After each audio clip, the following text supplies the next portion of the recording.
Bonjour à toutes et à tous, ravi de vous retrouver sur le plateau de Place aux Paysans, l'émission qui vous immerge dans le milieu rural. Aujourd'hui, on va parler d'un métier qui vit le plus souvent en plein air. Son rythme de travail varie selon les saisons, avec de fortes pointes en période de récolte. Il doit gérer sa vigne et particulièrement la fabrication de son vin. On va parler forcément de viticulture. Et pour en parler sur le plateau, Patricia Putman, élue à la Chambre Agriculture Loire, répondra à nos questions.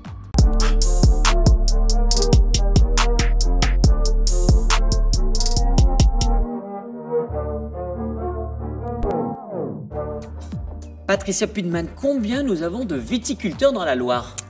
Eh bien, on est environ 180 domaines sur le département complet. Mais sur toute la Loire ? Sur toute la Loire, du nord au sud, les Côtes-Rouennaises, Côte-du-Forêt, sud, Saint-Joseph, Condrieu et le Château-Grillet. Des grands noms. Des grands noms. Alors, cette année, ça y est, je vous vois souriante.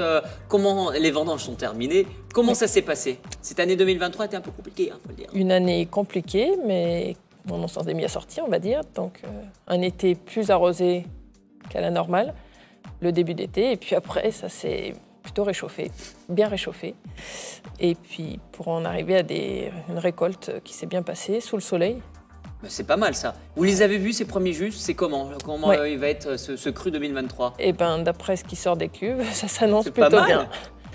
Alors justement, vous travaillez votre main parce que vous êtes viticultrice, c'est une recette ancestrale. Hein. Chacun ne travaille pas le vin de la même façon. Vous, c'est...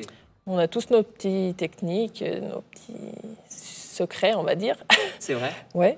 Et par exemple, nous, on utilise la technique du bâtonnage pour les blancs. C'est-à-dire? C'est un grand bâton avec des chaînes qu'on met dans les tonneaux et on remue pour mettre les lits en suspension, pour apporter un peu de gras au vin blanc.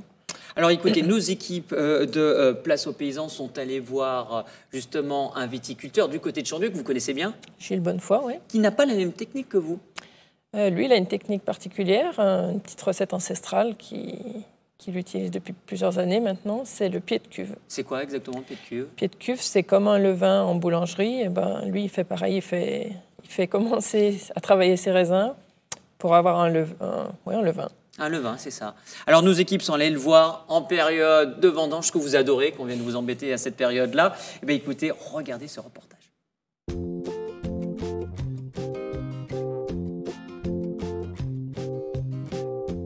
Bonjour, vous êtes chez Gilles Bonnefoy à Chandieu, viticulteur depuis 1997 au domaine de la Madone. Vous avez l'habitude de boire du vin, mais sachez que derrière une bouteille, il y a tout un travail qui est fait en amont. On va essayer de vous le présenter aujourd'hui. Viticulteur, c'est pas un métier, c'est plusieurs métiers en fait, puisqu'on va de la production à la commercialisation, on passe par toutes les étapes, ce qui fait qu'on a toutes les casquettes possibles et imaginables dans le métier d'entrepreneur. Ouais. Grosse chance, une grosse satisfaction que d'avoir cette vue tous les matins dans les yeux. Ouais. Ouais. C'est que du bonheur. Une fois les raisins ramassés, il faut les vinifier. Donc on est dans la pleine période de vendange et de vinification, parce que les deux étapes sont liées. On a commencé hier et on va en avoir pour une quinzaine de jours pour couper nos 13 hectares. Alors on a tous nos façons de vinifier propres aux uns et aux autres. Au domaine, on a mis en place la technique du pied de cuve. Les gens de la boulangerie appellent ça le levain. En fait, c'est préparé en amont des vendanges. Une petite quantité de raisins sur lesquels on va faire en sorte que les levures naturelles des raisins se développent. Nous, on a mis ça en place il y a bientôt 20 ans et on va incorporer ce levain dans la première cuve et la seconde et ensuite on fera la bascule. La cuve 1 alimentera la 3, la 2, la 4, etc.